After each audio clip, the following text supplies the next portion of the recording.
Oke, untuk soal yang nomor 1, berikut ini adalah data return bulanan dari PT Haritsah, PT Sofia, dan return indeks pasar di Bursa Efek Indonesia.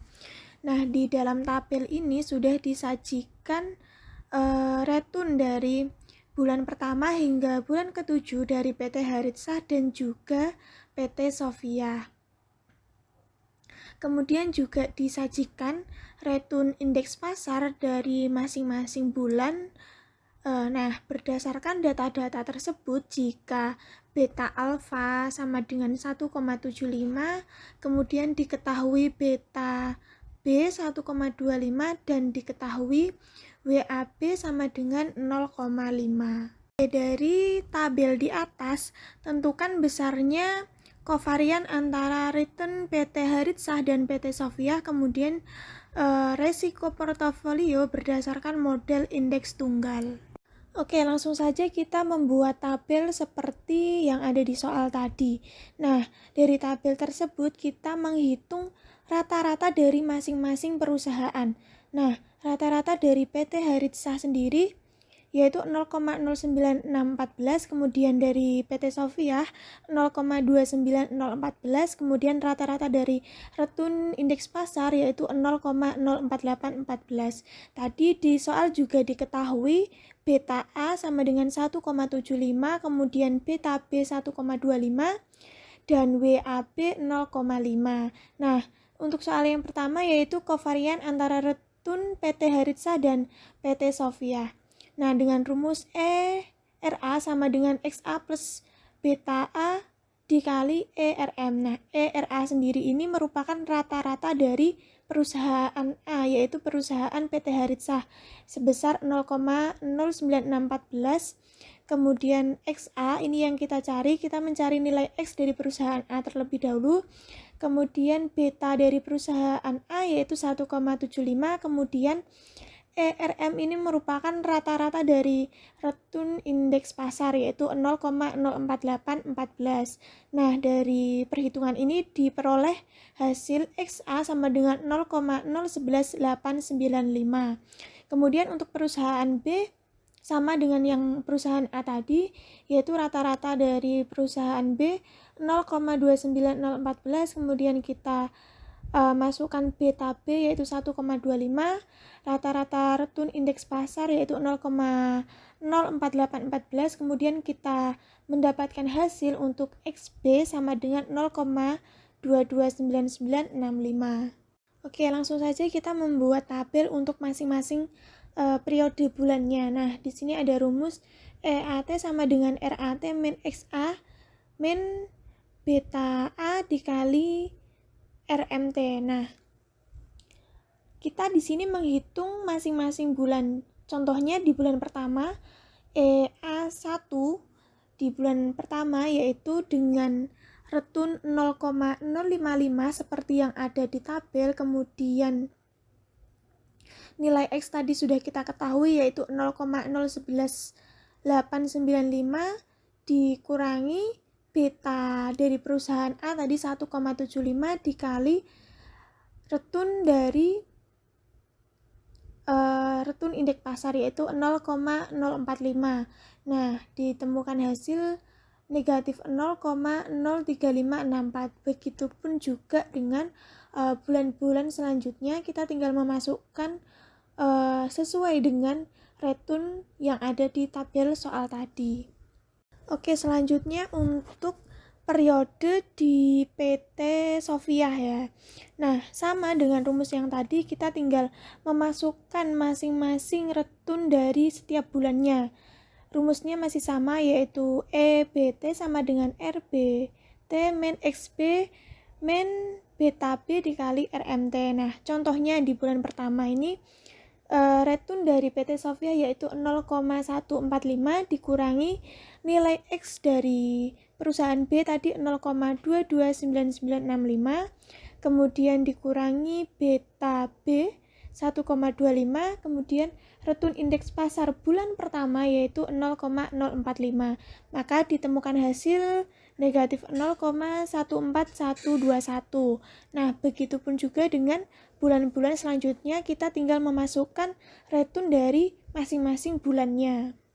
Oke, untuk menghitung kovarian antara perusahaan A dan perusahaan B, kita harus menghitung kovarian dari masing-masing perusahaan terlebih dahulu. Nah, sebelum kita menghitung kovarian masing-masing perusahaan, kita mencari nilai E dari perusahaan A dan juga perusahaan B. Nah, untuk mencari nilai E yaitu kita masukkan angka-angka dari hasil di tabel tadi, kemudian kita jumlahkan dibagi dengan 7 strip 1. Nah, maka diperoleh hasil dari perusahaan A yaitu 0 dan perusahaan B juga 0. Kemudian kita mencari kovarian dari perusahaan A. Nah, untuk mencari kovarian, kita masukkan terlebih dahulu hasil yang di tabel tadi, kemudian dikurangi dengan 0, dipangkatkan 2, dibagi dengan 7, dikurangi 1, maka hasilnya 0,00129. Begitupun juga dengan perusahaan B dengan hasil 0,01772. Nah, selanjutnya yaitu kovarian dari return indeks pasar atau M, yaitu dari masing-masing return di setiap bulannya. Contohnya di bulan pertama yaitu 0,045 dikurangi dengan rata-rata dari return indeks pasar yaitu 0,04814 sampai bulan ke-7, kemudian dibagi 7-1, hasilnya 0,00027. Kemudian kita cari kovarian dari perusahaan A dengan rumus beta alfa pangkat 2 dikali kovarian return indeks pasar pangkat 2 ditambah kovarian dari perusahaan A yaitu 1,75 pangkat 2 dikali 0,00027 plus 0,00129, maka hasilnya 0,002. Begitupun juga dengan perusahaan B, dimasukkan rumusnya, kemudian ditemukan hasil 0,01815. Nah, dari perhitungan tadi ditemukan hasil beta A sama dengan 1,75, kemudian beta B 1,25, kovarian perusahaan A 0,002, kovarian dari perusahaan B 0,01815, kemudian kovarian return indeks pasar yaitu 0,0027 dan WAB sama dengan 0,5. Maka kovarian antara return PT Haritsah dan PT Sofiah dengan rumus kovarian perusahaan A dan B sama dengan beta A dikali beta B dikali kovarian dari return indeks pasar yaitu 1,75 dikali 1,25 dikali 0,0027, hasilnya 0,000601. Kemudian untuk yang pertanyaan B yaitu resiko portofolio berdasarkan model indeks tunggal. Nah, ini ada rumusnya, kemudian dari rumus tersebut diperoleh hasil 0,0054. Oke, lanjut untuk soal yang nomor 2 yaitu jelaskan mekanisme perdagangan opsi, kemudian diketahui IHSG sekarang sebesar 4.400, kemudian IHSG periode lalu sebesar 4.000, suku bunga SBI sebesar 8%. Data dari 3 saham adalah sebagai berikut. Berdasarkan tabel yaitu harga sekarang dari saham A 2.250, kemudian saham B 5.000, saham C 3.250, harga periode lalu saham A 2.000, saham B 4.750, saham C 2.950. Beta saham dari saham A yaitu 1, saham B 1,2, saham C 1,5. Yang ditanyakan berapa return pasar, berapa return realisasi, berapakah return ekspektasi yang dihitung dengan CAPM, dan beri kesimpulan saham mana yang akan dipilih. Untuk soal yang A yaitu mekanisme perdagangan opsi, seperti halnya sekuritas lainnya, sekuritas opsi bisa diperdagangkan pada bursa efek ataupun pada bursa paralel over the counter market. pada perdagangan opsi ada sejenis lembaga clearing opsi atau Opsi Clearing Corporation atau biasanya disingkat OCC yang berfungsi sebagai perantara antara broker yang mewakili pembeli dengan pihak yang menjual opsi. Nah, transaksi pelaksanaan opsi dilakukan dengan menggunakan perantara OCC, di mana OCC menjadi pembeli untuk semua penjual dan sekaligus menjadi penjual untuk setiap pembeli.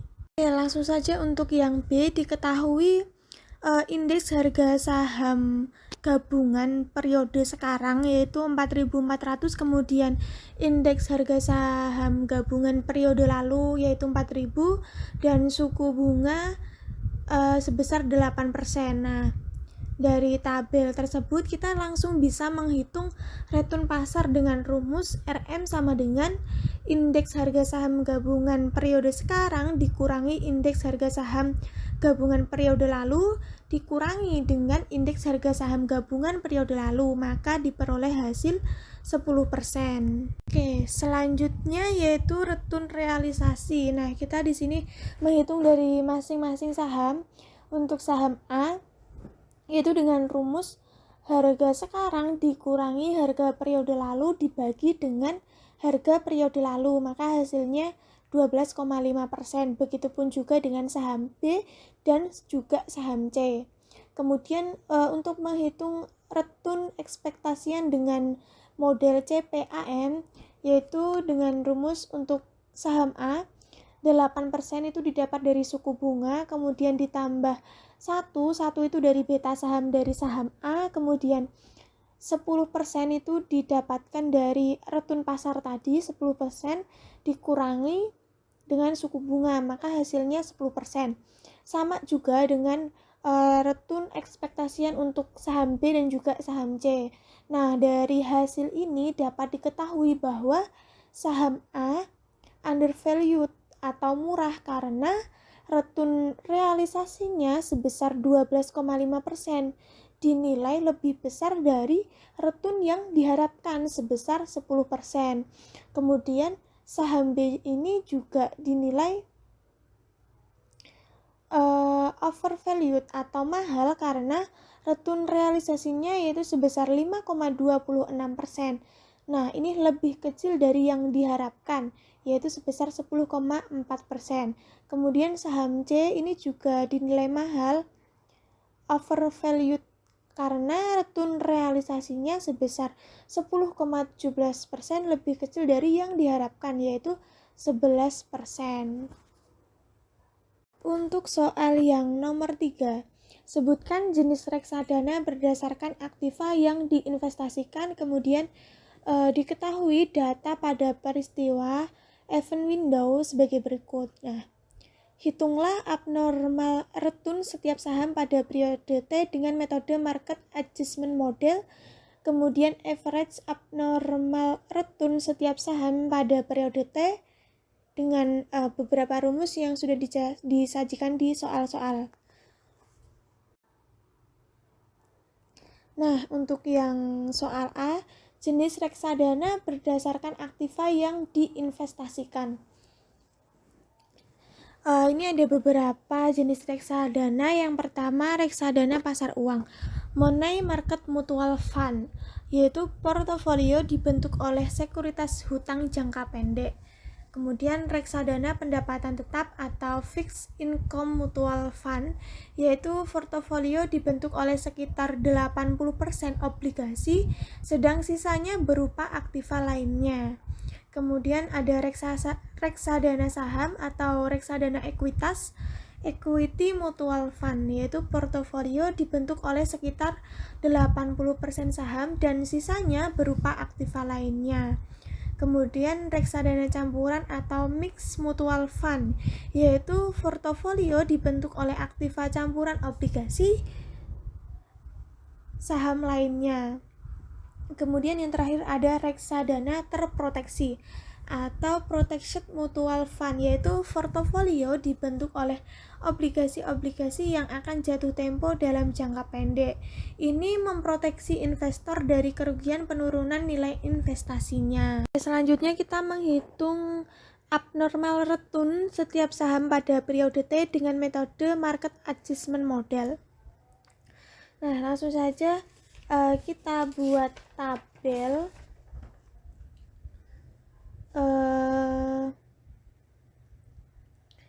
yaitu return 0,16 dikurangi dengan return indeks pasar yaitu 0,15, maka hasilnya 0,01. Begitupun juga dengan periode-periode selanjutnya, yaitu return dari X dikurangi dengan return indeks pasar atau RM. Nah, kemudian untuk yang return Y yaitu sama, return dari masing-masing periode 0,17 dikurangi dengan return indeks pasar atau RM, maka hasilnya 0,02. Berikutnya pun sama hasil perhitungannya. Kemudian kita mencari average abnormal return setiap saham pada periode T, yaitu dari masing-masing periode tersebut hasil dari tabel atas tadi 0,01 plus 0,02 dibagi dengan 2, maka diperoleh rata-rata average abnormal return yaitu sebesar 0,015. Begitupun juga dengan periode selanjutnya. Terima kasih atas partisipasinya. Saya memohon maaf apabila dalam memaparkan materi atau menjelaskan materi terdapat banyak kekeliruan atau kesalahan karena kesempurnaan hanya milik Allah Subhanahu wa taala. Billahi taufiq wal hidayah. Wassalamualaikum warahmatullahi wabarakatuh.